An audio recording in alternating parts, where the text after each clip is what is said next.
plane was about 2,500 feet in the air. The instructor began yelling at the soldiers, "Everybody get ready to jump!" He opened the door of the plane, and the first guy jumped out. A few seconds later, the second guy jumped, then the third. Then came Erez Shmulian's turn, and it would be this jump that would change the course of his entire life forever.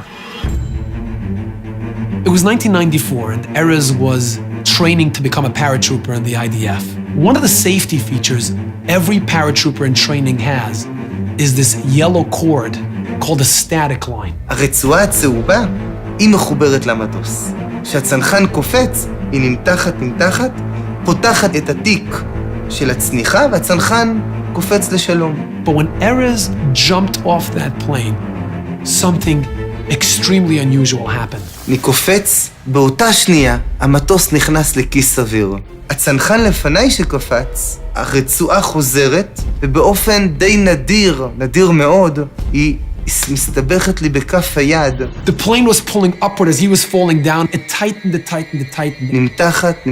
And then before he knew it, it snapped his hand off. המצנח נפתח, אני מרים את הידיים, ופתאום אני רואה, וואו, אין לי כף יד.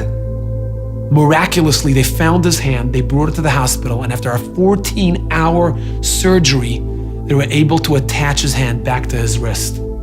But unfortunately for Erez, he never regained full use of his hand. היד לא תפקדה כרגיל, גם היום היא לא מתפקדת כרגיל.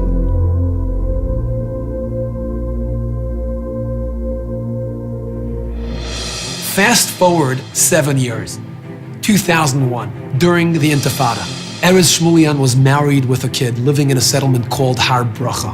One day, he was driving with his family out of the settlement. פתאום יוצאים 3 מחבלים, מתחילים לירות עליהם. הם היו לבושים במדי צה"ל. זה היו רגעים קשים מאוד. נפצענו בראש.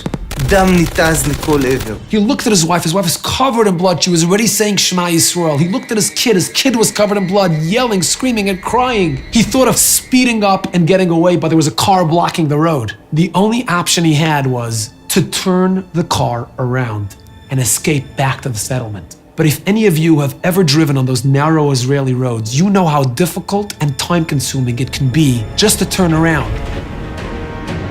But because of Erez's hand injury, Erez had something on his steering wheel called a spinner knob that helped him maneuver the car easier and faster. בחסדי השם הייתי יכול לעשות במהירות את הפרסה עם התפוח, עם ההגה כוח ולברוח כמה שיותר מהר. And those few seconds spelled the difference between life and death for Erez and his family. הפציעה הראשונה בצה"ל, הקטיעה של היד, היא זאת שהצילה אותנו מהאירוע המסוכן ב-2001.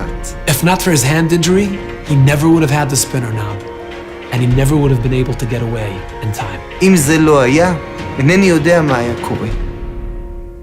As we travel on the road of life, all of us encounter difficult and challenging moments. Sometimes life can feel so unfair. We just want to throw our hands up in the air and ask, why is this happening to me? This story reminds us that it's precisely in those moments of stagnation and paralysis that Hashem, who sees the bigger picture, is actually looking out for us. And what may appear to be a tragedy or a disappointment today can end up saving a life tomorrow.